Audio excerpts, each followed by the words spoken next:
If you've ever felt like a woman slowly stopped respecting you and you couldn't explain when it started, this video is about you. Because here's the uncomfortable truth. Women don't accidentally walk all over men. They only do it when a man never set boundaries early enough to stop it. In the first stages of dating, there are 5 boundaries that determine whether she sees you as a man she respects or a man she slowly takes for granted. Miss even one, and you'll spend months confused, overgiving, and wondering why the dynamic flipped. This isn't about being harsh. It's not about playing games, and it's definitely not about controlling women. It's about understanding the exact moments where men unknowingly give away leverage and how to stop doing that before attraction turns into tolerance. If you don't learn these 5 boundaries early, you won't just lose her respect. You'll lose yourself trying to get it back. Most dating advice teaches men how to react. This video teaches you how to position yourself so you don't have to react at all. The difference isn't confidence or charisma, it's structure. Boundaries create structure, and structure determines who leads the dynamic and who adapts to it. If you're ready to shift from guessing to understanding, like the video and subscribe now. Because once you see how these dynamics actually form, you stop chasing outcomes and start controlling your own position. And that shift begins with the very first boundary most men ignore. Let's break that open. Number 1, never open financial access before she's earned it. Men confuse sharing with bonding. You think talking about money is just conversation. You think you're being transparent, relaxed, authentic, but that's not how it lands on the other side of the table. To a woman, early financial information is not intimacy. It's data. The moment you talk about your income, your investments, the cost of your car, the trips you're planning, something subtle but irreversible happens. You stop being a man she's discovering, and you start being a man she's measuring. Not emotionally, practically. This is what I call the provider audition. She hasn't chosen you yet. She hasn't committed. She hasn't invested. But you're already standing on stage proving your usefulness. And the dangerous part is that you usually don't even notice it happening. You mention your salary casually. You joke about a bonus. You talk about how much you've saved this year. You think you're just making conversation. But in her mind, a quiet assessment begins. Stability, capacity, access. From that point on, attraction stops being emotional and starts becoming evaluative. Here's the truth most men don't want to hear. Once a woman starts evaluating your wallet, she stops feeling you. Curiosity turns into calculation. Tension turns into expectation. And no, she doesn't need to ask you for money for this shift to happen. All she has to do is observe how freely you expose it, how eager you are to signal that you can provide, how quickly you turn your financial life into proof of worth. Men do this because they were taught that providing equals value, that security equals desirability. But early on, provision doesn't create attraction. It replaces it. You're no longer the man she wants. You're the man she's seeing what she can get from. That's why this boundary matters. So early, because once the frame changes, you don't get it back. You can't talk your way out of being evaluated. You can't charm your way back into mystery. The moment she starts evaluating your wallet, attraction stops being emotional. It becomes transactional. When you step in too early and start solving her financial problems, something critical shifts and it's not in your favor. You don't become her partner, you become her support system. That's the role downgrade most men never see coming. The moment you say, I got you, before there's commitment, you silently volunteer for responsibility without authority. You give provision without position. And once that happens, the dynamic hardens. She may appreciate you, but appreciation is not desire. Gratitude is not attraction. This is where the financial tests begin. They're subtle. She mentions how tight things have been lately, a bill she's stressed about, a car issue that's expensive to fix. She's not asking outright. She's watching. She's watching how quickly you move. She's watching if you feel compelled to rescue. She's watching whether your boundaries collapse the moment pressure appears. Most men fail here because they confuse generosity with leadership. They rush in thinking it proves value. In reality, it proves predictability. And predictable men are easy to place into utility roles. The correct boundary doesn't require speeches or defensiveness. You don't justify. You don't over-explain. You don't apologize. You stay calm. You stay grounded. You close the door without slamming it. Something simple, supportive, but firm. No offer, no guilt, no entanglement. And here's the part that surprises men. A woman who is genuinely interested will respect this immediately. Not because she's testing you less, but because she feels safer with a man who protects his structure. A woman with unclear intentions will feel irritated. She may pull back. She may lose interest. That's not a loss. That's filtration. This boundary doesn't push women away. It filters out the ones who were never there for you, only for what you could provide. Leadership begins where access is controlled. Number 2, never tolerate disrespect, especially when it's subtle.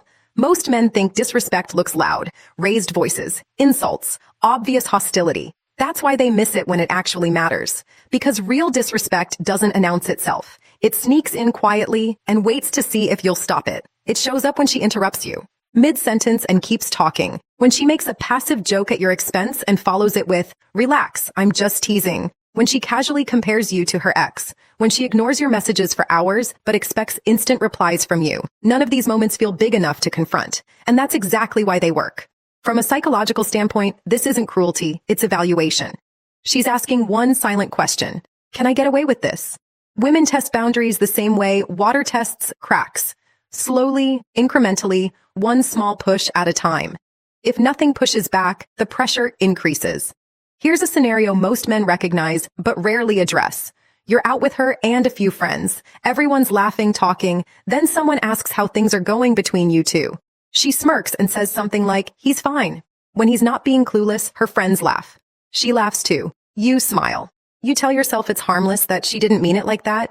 But something just happened. She lowered your status in public. She used you as a moment of entertainment. And more importantly, she watched what you did next. Disrespect tests aren't about the comment. They're about your response, or lack of one. When you let it slide, you're not being easygoing. You're signaling that your self-respect is negotiable, that comfort matters more to you than boundaries. And once a woman realizes she can step over you without consequence, she will. Not because she's malicious, but because you showed her the line doesn't exist. Silence is not composure. Silence is consent. That's the mistake men make when they convince themselves that staying quiet makes them look calm, mature, unbothered. In reality, what you're communicating is much simpler and much more damaging. You're telling her that this behavior is allowed. When you don't respond to subtle disrespect, you don't freeze the moment. You set a precedent, and precedents compound. One small pass turns into another, then another, until the dynamic has shifted so far that fixing it feels impossible. Here's the chain reaction most men never anticipate. When she disrespects you publicly and you let it slide, her friends notice. They don't see you as easygoing. They see you as the man who doesn't stand up for himself. Their perception changes first, then hers follows. Because once a woman sees that you'll tolerate being diminished in front of others, she learns she can do it privately too. The tone shifts. The effort drops. The attraction erodes. Not overnight, but permanently. High-value men don't respond to disrespect with explosions or sarcasm. They don't embarrass her back. They don't turn it into drama. They respond immediately, calmly, directly. One short sentence, no edge, no explanation, no emotional charge, just a clear line drawn in the sand. That response does something powerful. It resets the frame. It tells her and everyone watching that you respect yourself enough to stop the moment it crosses a line. This isn't about controlling her behavior. It's about enforcing your standards. Because respect is not negotiated through patience. It's not earned by endurance, and it's not preserved by silence. Respect is enforced. Number 3, never make your time freely available just because you like her. This is where most men sabotage themselves before the relationship even has a chance to form. You think availability shows interest. You think saying yes quickly proves enthusiasm. You think rearranging your schedule makes you look invested. From her side, it looks very different. When a man is always available, it doesn't signal desire. It signals a lack of structure. And women don't evaluate men in isolation. They evaluate the life that surrounds him. Here's the pattern. You meet a woman you're excited about. The chemistry feels good. The attention feels promising. And because you don't want to miss your opportunity, you start doing something subtle but destructive. You cancel plans. You move commitments. You stay flexible just in case. She texts. Dinner with friends disappears. Gym sessions get skipped. Your schedule becomes reactive instead of intentional. Not because you're irresponsible, but because you're afraid of losing momentum. That fear is what she feels. From a psychological perspective, a woman isn't just asking, "Does he like me?" She's asking, "Does this man have a life that can hold me without collapsing?" When your time becomes an open buffet, she doesn't feel chosen. She feels prioritized at the expense of everything else. And paradoxically, that lowers attraction. Men believe scarcity pushes women away. In reality, the absence of structure pushes them away faster. A man who drops everything the moment she appears doesn't look committed. He looks unanchored. And women don't trust men who have nothing anchoring them. This boundary isn't about playing hard to get. It's about protecting the foundation of your life. Because when your time loses value, you do too. A man who treats his time like currency is always in demand. Not because he's unavailable, not because he's playing games, but because his life already has direction before she ever steps into it.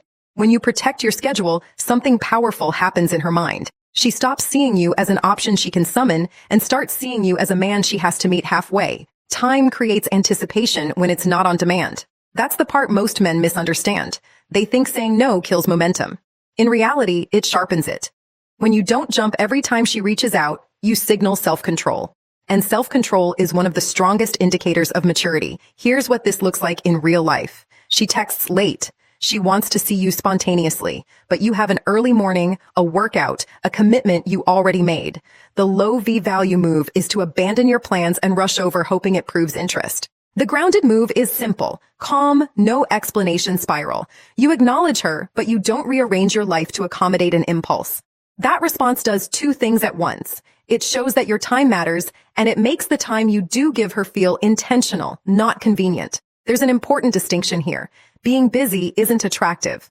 Purpose is. A man with purpose doesn't need to fake scarcity. His schedule reflects priorities. His life has momentum. And women feel that difference immediately. When your time is protected, attraction has space to grow. When your time is unlimited, attraction suffocates. You don't win by being constantly present. You win by being consistently grounded. Number 4, never become her emotional dumping ground before she commits. This is one of the most seductive traps men fall into because it disguises itself as connection. She opens up early, talks about her ex, the trauma, the chaos, family drama, how every man before you hurt her. She cries on the phone, tells you she's never felt this understood, and you think, this must mean something. It feels intimate. It feels special. It feels like you're different. But emotional dumping is not intimacy. It's recruitment. What's actually happening is simple. She's testing how much emotional labor you're willing to carry before she gives you anything real in return. And most men volunteer without realizing the cost. You listen for hours. You reassure. You stay up late calming her down. You give advice. You absorb her emotional weight. You become steady, reliable, safe, and slowly, quietly, the frame shifts. You're no longer the man she desires. You're the man she stabilizes herself with. Here's the part that hurts the most. Men mistake emotional access for emotional bonding. They think, she trusts me.